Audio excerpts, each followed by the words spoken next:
Welcome to Pardon My Frenchie. This is me, 143. If you don't have a friend, you have got two now. You're on the couch here with Rosie and I, and Coco is upstairs sleeping somewhere with Lola.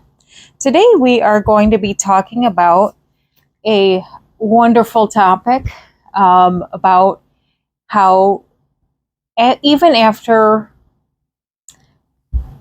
our pets leave us sometimes.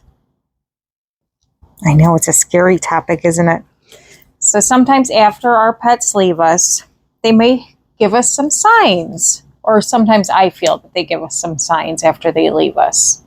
And I have gone to many events and I've talked to many people where they have felt that after their pets have departed, that they've seen signs or they've heard things in the house, and they've asked me, Jen, do you really, do you think that that was, my pet leaving me a sign? And I've written a book called Peaceful Pause, and that's one of the parts of my story is how, a pet is passed on, and he kind of goes back and forth to the house to visit his family that he has left. And when he does, he kind of leaves things behind so that they know that he was there. And anyway, so it's comforting to know that when we are in that grieving process, that if we do see something or feel something, oh, Rosie, if we do see something or feel something, that maybe it is a sign. I mean, the thing about life is, in my opinion, there's no yes or no.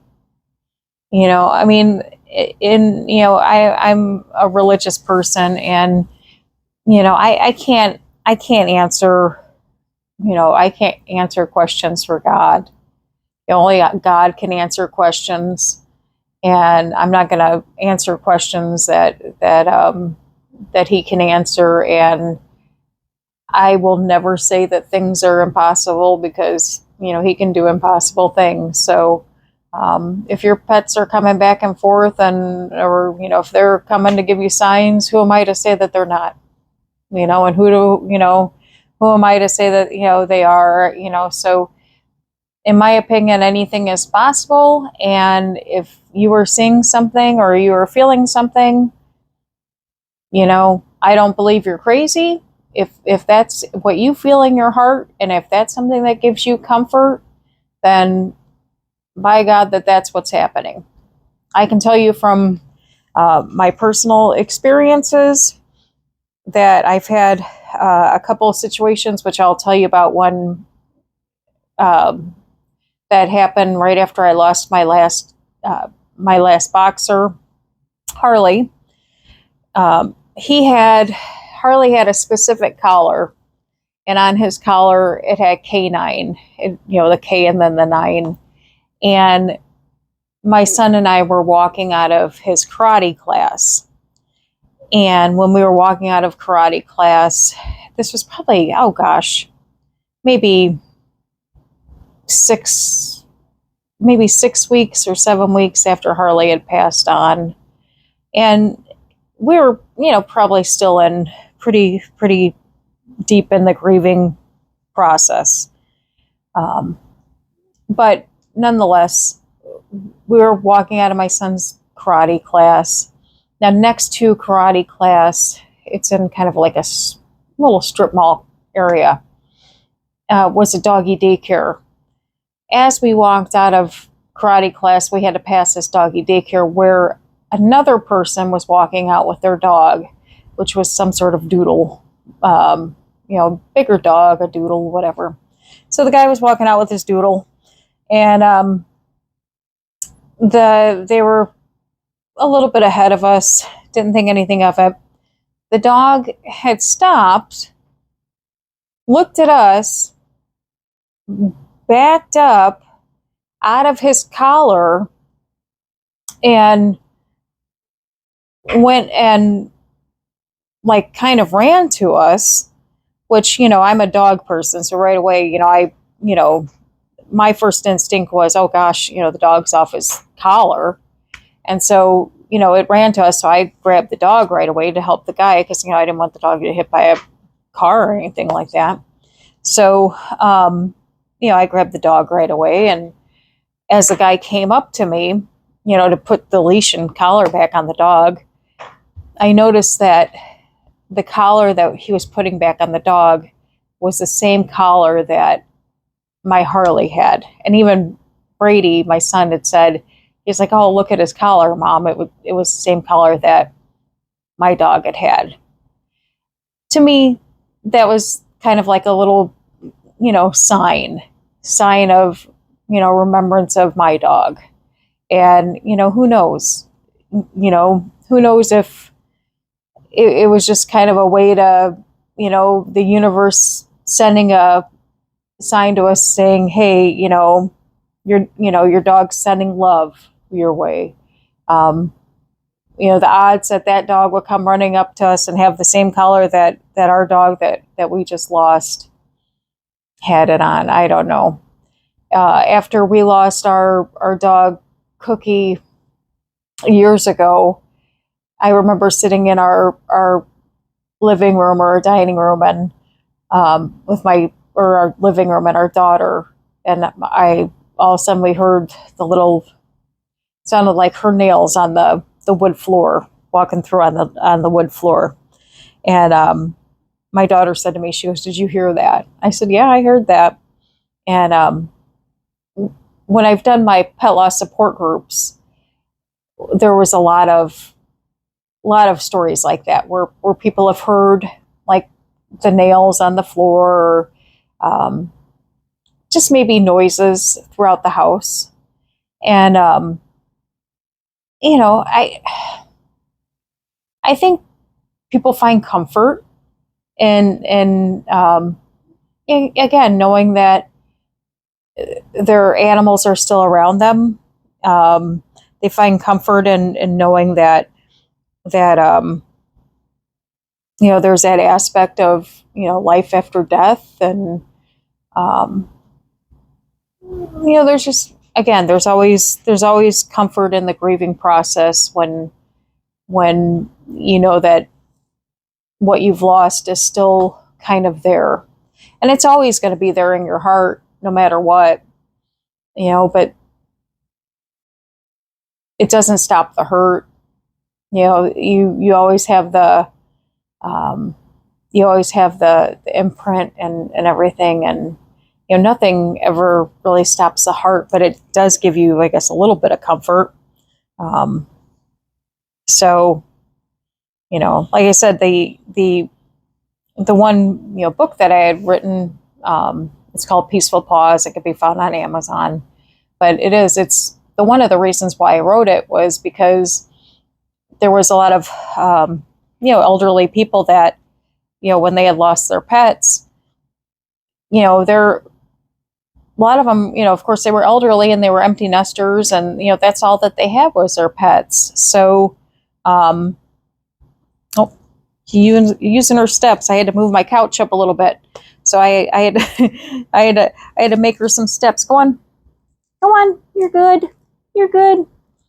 I had to make her some steps because I moved my couch up a little bit, make it a little bit easier for her. But anyway, so some of the elderly people that when their pets had passed, they kind of wanted to go with their pets. And the premises of that book was that you go leave this planet when it's your time, not before it's your time. And whether you go before your pets or after your pets, everybody's going to be there waiting. And everybody will be there welcoming you when it's your time to go. So that's the most important piece to remember is everybody has a job here on earth, and everybody's job is to take care of one another, and when it's your time, and not to go any sooner. And if your time is to, or if your job here is to maybe welcome in another family member and give them a special home, so that they're not sitting in a shelter, then that's your job. And then, like I said, they'll be waiting for you when it's your time.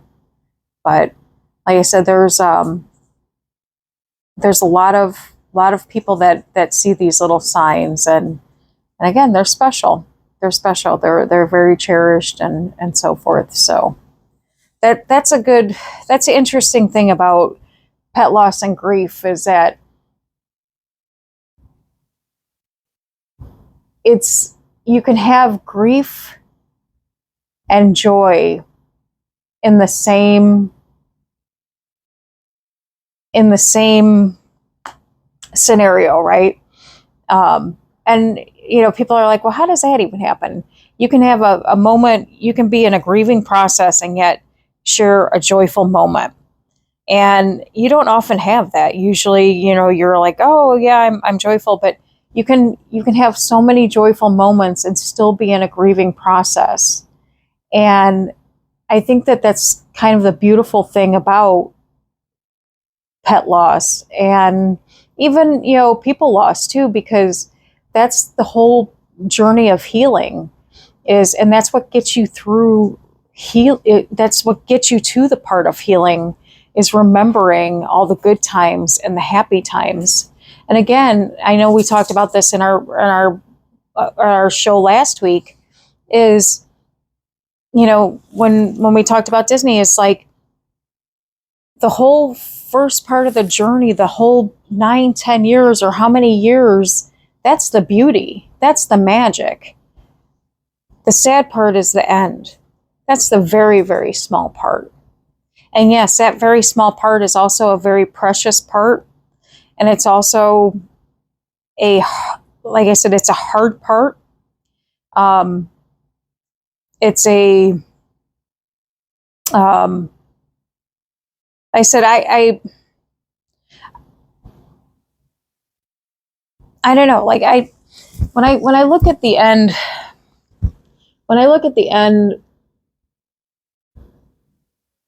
of life, and I look at, like, if you have to go to the vet, or when a pet passes, it's hard. It's very, very hard. Yes. And it's sad. Yes.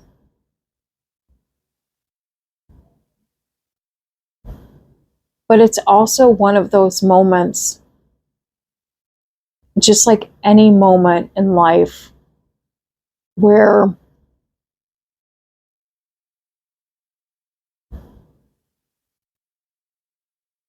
there's only one of those moments, just like when you come into this world, and just like when you leave this world, and just like when we're all going to leave this world.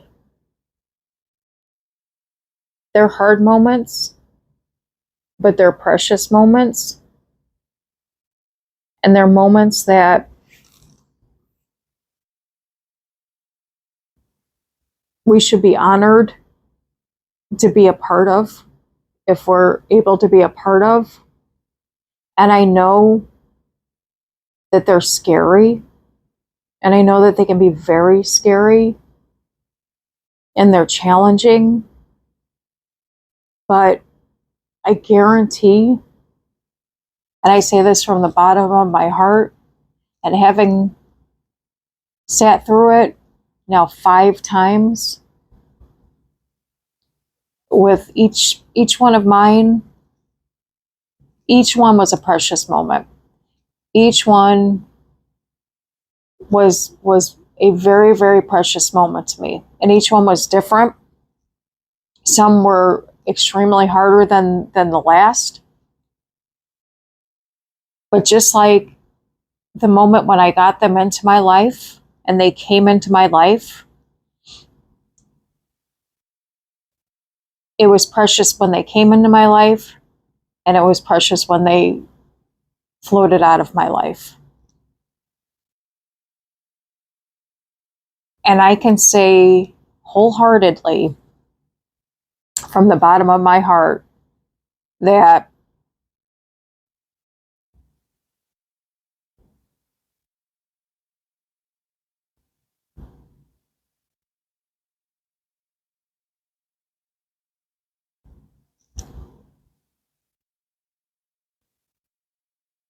I was lucky to have them. I was lucky to be able to be there. I was blessed to be able to have those moments.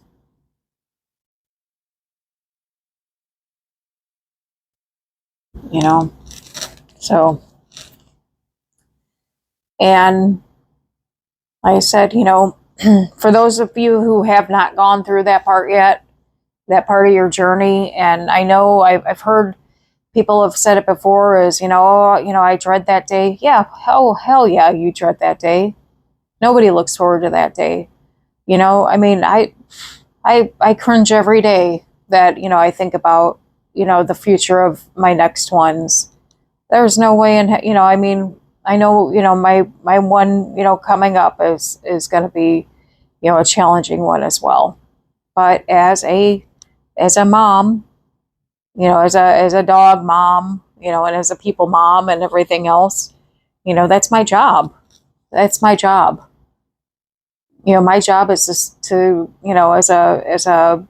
as a mom is to be the foundation, be the support, to be strong, and um, they look to me to make sure that I take care of them, and that's from start to finish.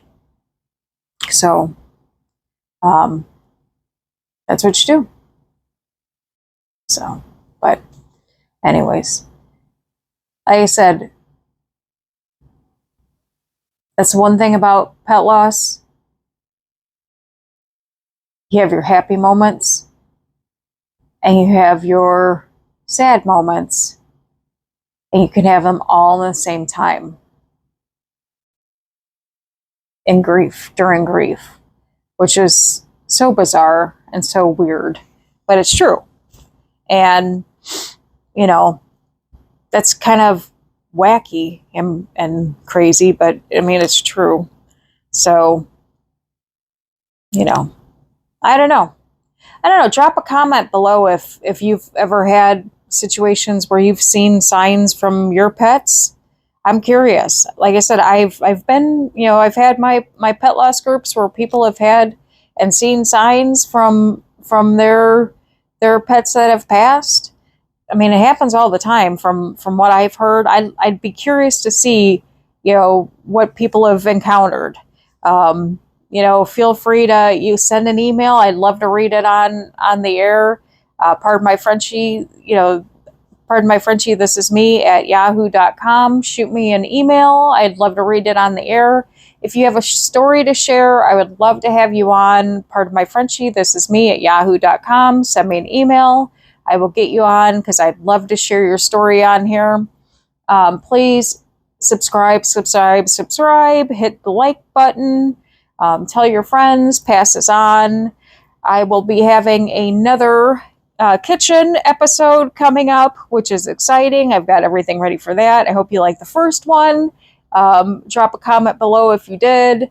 So that's exciting. And we are going to be doing some other things as well.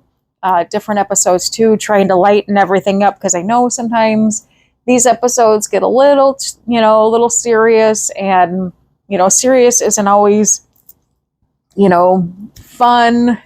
So that's but that's what this channel is for. That this channel is for helping people.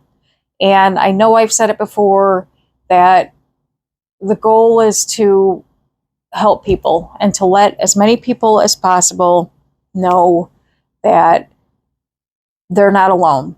Through their journey of grief, they are not alone. So if you don't have a friend, you have got one now. Please hit the like and subscribe button. Please tell all your friends about us. And we want to continue everything going. Look forward to the next kitchen episode. I have to make Rosie's food for the week. And there's actually another cool recipe that I've got coming out. And I look forward to seeing you again. Have a good day. Bye-bye.